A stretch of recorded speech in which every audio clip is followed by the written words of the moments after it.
매일 성경 묵상을 돕는 해설 가이드입니다. 안녕하세요, 묵상 코치입니다.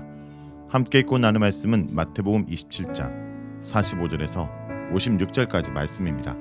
온 땅의 어둠이 임한 가운데 예수님은 온 인류의 죄를 지고 십자가에서 돌아가십니다.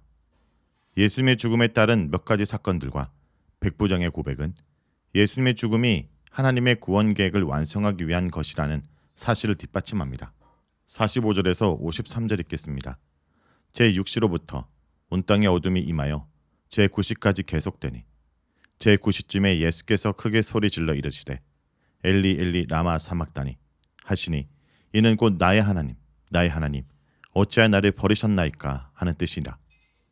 거기에 섰던 자 중 어떤 이들이 듣고 이르되 이 사람이 엘리야를 부른다 하고 그 중에 한 사람이 곧 달려가서 해면을 가져다가 신 포도주에 적시어 갈대에 깨어 마시게 하거늘 그 남은 사람들이 이르되 가만히 두라 엘리야가 와서 그를 구원하나 보자 하더라.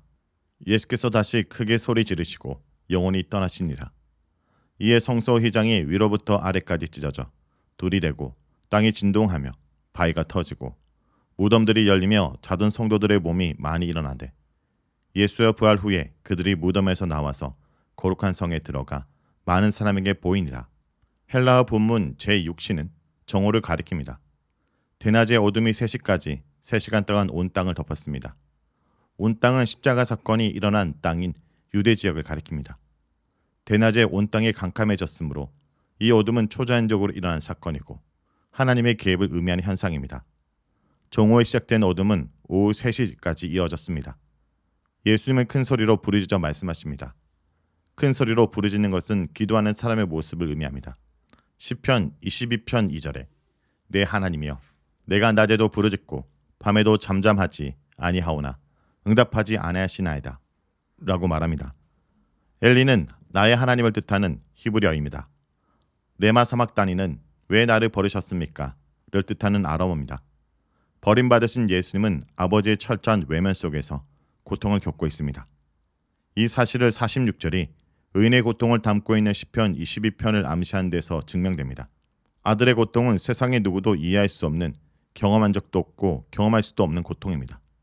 이는 예수께서 겟세마네에서 슬픔으로 기도하면서 호소하신 고통입니다. 사람들은 예수께서 엘리야에게 도움을 호소하는 것이라고 예측했습니다. 하나님께 호소했지만 응답이 없자 차선책으로 엘리야에게 희망을 걸었다고 생각할 수도 있습니다. 어떤 사람은 해면에 신포도주를 적셔서 막대기에 깨어 예수로 하여금 마시게 했습니다. 신포도주는 당시 농부들이 마셨던 값싸고 질 낮은 포도주로서 하층민들이 사용한 포도주 종류입니다.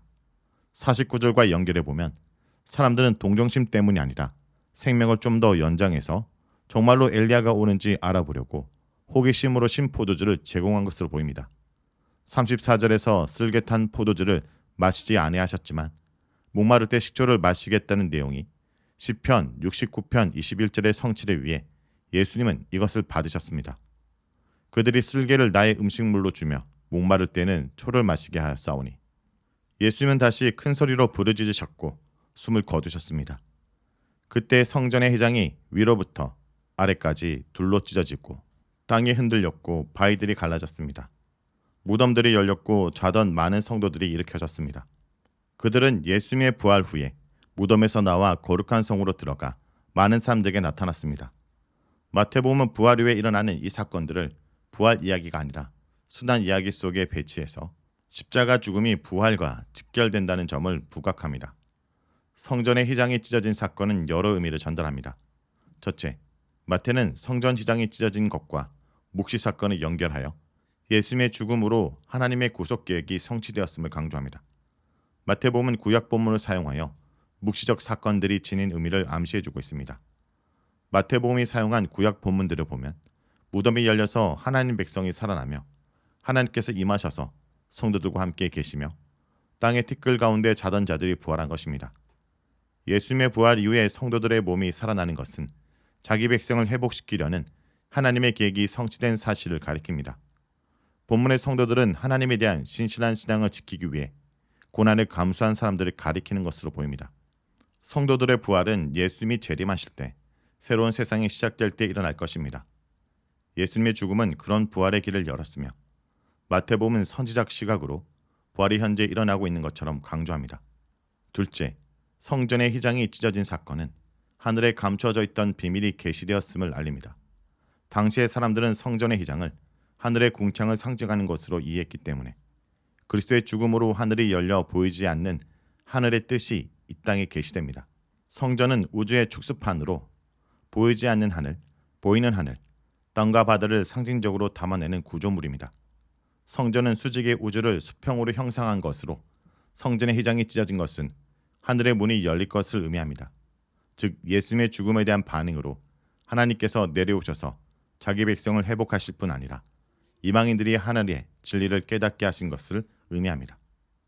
그리스도의 죽음으로 하나님이 자기 백성 가운데 내려오셔서 무덤을 열고 회복하시는 일, 즉 임마누엘의 기적이 실현되고 있는 것입니다.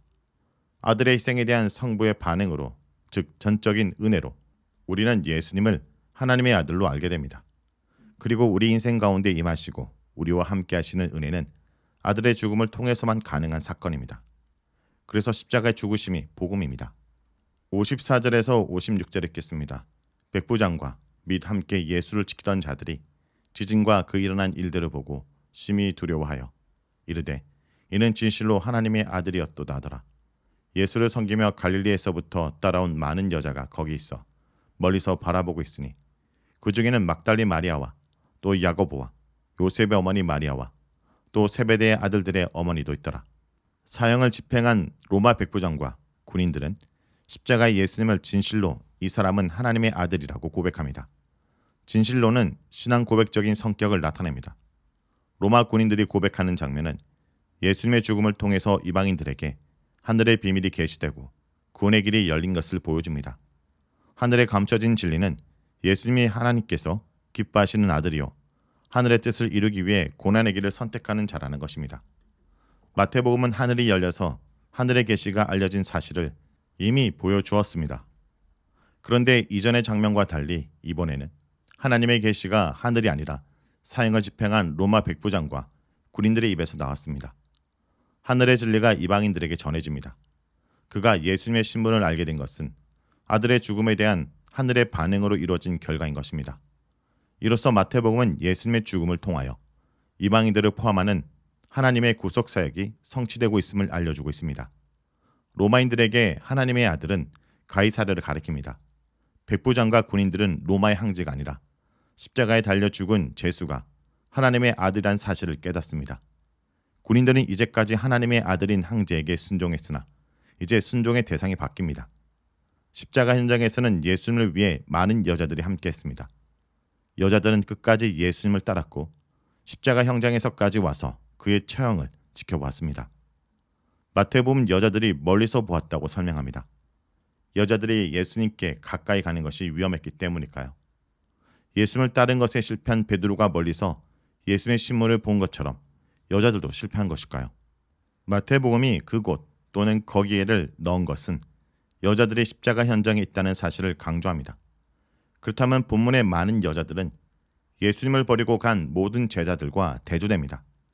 베드로가 멀리서 예수님을 지켜보면서 신문 결과를 알기 원했으나 예수님의 마지막 순간에 없었던 것과 대조적으로 여자들은 그의 마지막 순간에 참여합니다.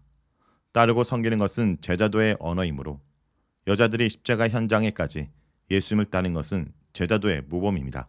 특히 갈릴리에서부터 십자가 현장까지 따르고 섬겼다는 사실은 처음부터 변함없이 예수님 길에 동참하는 제자도의 모범입니다. 결국 여자들은 무덤까지 예수님을 따르고 부활의 첫 번째 증인들이 됩니다. 마태복음 십자가 현장에 있었던 많은 여자들 중에서 3명을 언급합니다. 이들은 그리스도의 마지막 순간에 일어난 사건을 보증할 수 있는 십자가 현장의 생생한 목격자들입니다. 증인으로서 신뢰도가 훨씬 높았던 남성들의 이름은 나오지 않습니다. 여성들의 이름은 가장 가까이서 예수님과 함께했던 유다와 베드로가 예수님을 팔고 부인한 모습과 대조됩니다.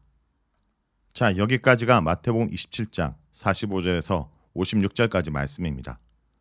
오늘 말씀을 통해 우리는 무엇을 묵상하고 적용해야 할까요? 죽음을 통해 생명과 화목의 길을 여셨습니다.